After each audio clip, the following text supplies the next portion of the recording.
諦めたらね伝わるんですね、相手に。本当に面白いように伝わるので諦めないですね。僕はなんとかもう鬱陶しいなと思われてももう本当ね、訪問看護界のお笑い芸人でいいと思ってるんですよ。もうとにかくあんた俺だけどおかしいわって言われるのがベストかなと思ってますね。自分が自分に入れるっていうことが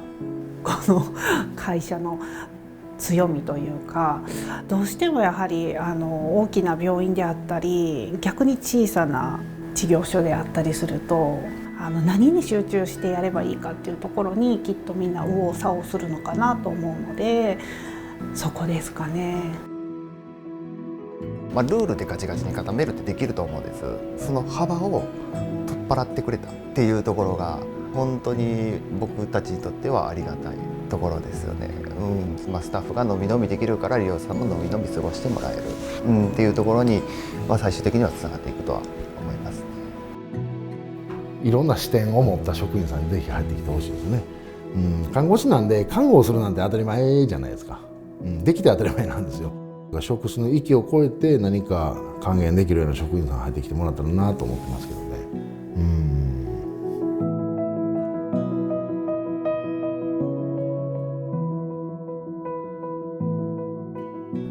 一番多くは一般家庭の、高齢者の方のお家へ、訪問をして、点滴を打ったりとか、お風呂に入れたりおむつ交換したりとかですねっていう訪問看護の仕事をしています。まず大体2年半前に入社して、最初はもう訪問看護全然やったことなかったので、先輩の看護師に同行して訪問看護のいろはを教えていただいて、でそこからもう自分は将来独立するんだってことは最初から言ってたので、管理職に就かせていただいて、すぐに主任に上がって部長に上がって、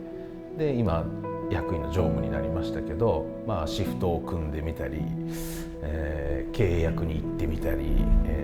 お金の出し入れも社長さん見せてくれるのでそういうとこを見て勉強したり、一般の職員とはやっぱちょっと違う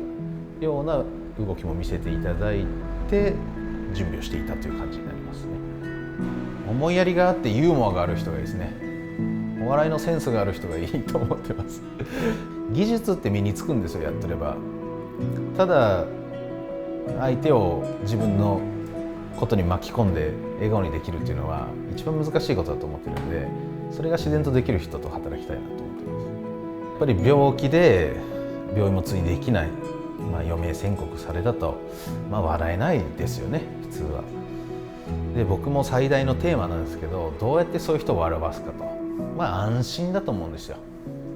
もう亡くなるには亡くなるよと、でも残りの時間一緒に笑って過ごそうじゃないか、怖いもんないぜと、家族を巻き込んですることで笑顔にできてるので、そういういろんな笑顔があると思うんですけど、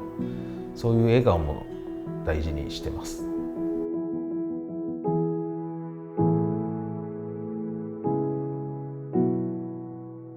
私たちサービス業の中の一つになるんですけど、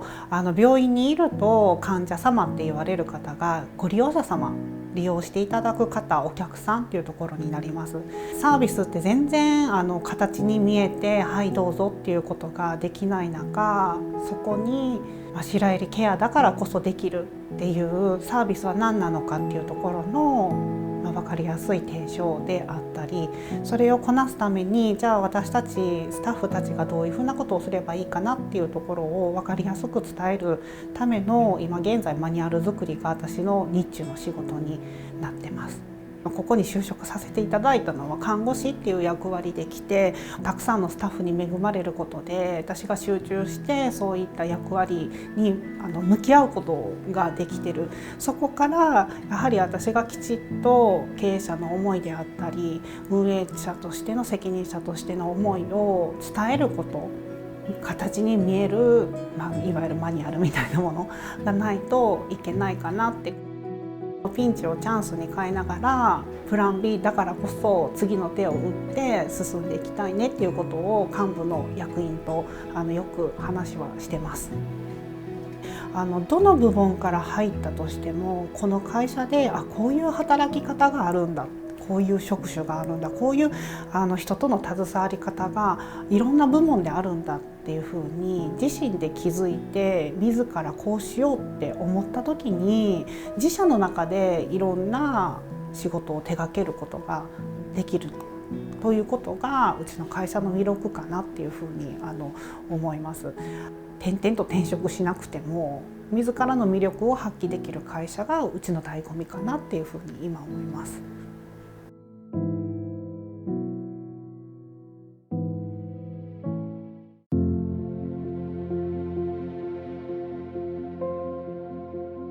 介護士としてこの白百合ケアに入らせてもらって、一般の現場ですね、訪問介護でお仕事させてもらって、で、今は、統括施設長で常務執行役員としてさせていただいておりますね。介護においては、介護の責任者もさせていただいています。もう利用者さんのことを考えてやることに関してはノーはないので、以前いた会社ではこうした方が利用者さんのためになるんじゃないかっていう案は出すんですけど、そこで止まるっていうのがもう日常だったんですけども、今はそれが議題を上げます。でそれでみんなで考えます。でそれが通っていきますっていうのがもうほとんどなので、その部分では本当にのびのびとやれるかなっていうところですかね。でしっかりと評価もしてくれるっていうところが一番大きいと思います。どういう方に向いてる向いてないって正直ないと思うんです。その方が入職されてどう過ごしていくかだと思うんですね。それのレールじゃないですけど、それを敷いてあげるのも我々の仕事でありますし、こういうことをやってみたいんや、チャレンジ精神旺盛な方もぜひ来てもらいたいですね。そういう人材を我々は今求めているので、はい。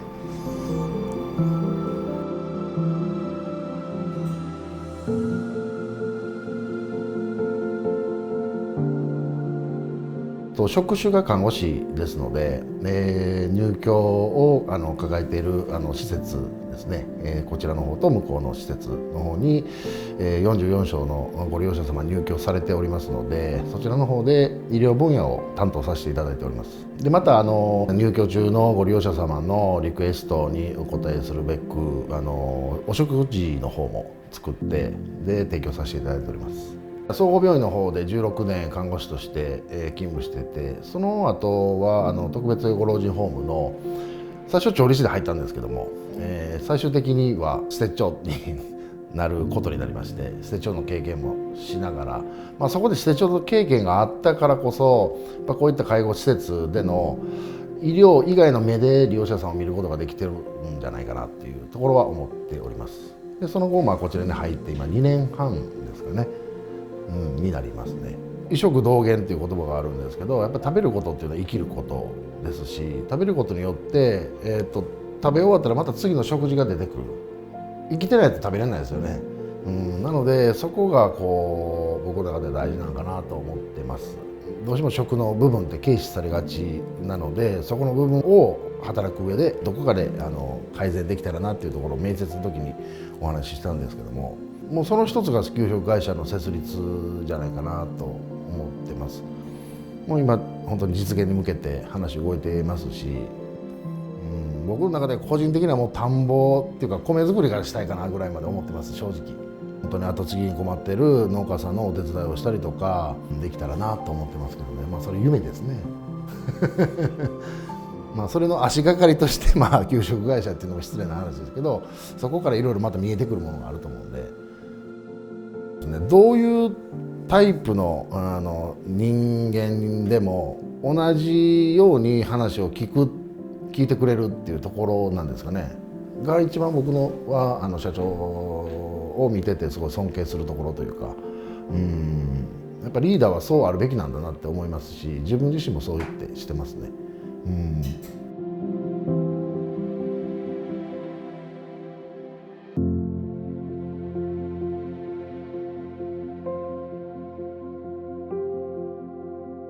実はこの経営理念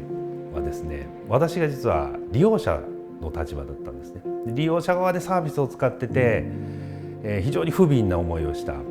こんな苦しいのかこんな辛いのかっていうところから、こんな会社があったらいいな、こんなサービスがあったらいいなっていうところからスタートして作った理念なんですね。なので一番苦しみを分かっているのが私だった。でそこから会社を立ち上げていったもので、そのイズムっていうのがうちの幹部たちにも浸透してくれてるのかなというふうには感じます。なので常に頭を柔らかくしてですね、若い世代からもたくさん学びたいし、我々の世代が教えられることは教えていきたいんですけれども、ただそれが教えることによって老害にならないように頭を常にブラッシュアップしながら若い人を中心の会社づくりをしていきたいんですね。若い方にどんどん活躍してもらいたいと思ってますし、私たちはもうどんどん黒子役というか、陰で責任は取るけれども陰で、そういった若いスタッフが輝ける場所を作っていきたいっていうのが今後の会社の展望です。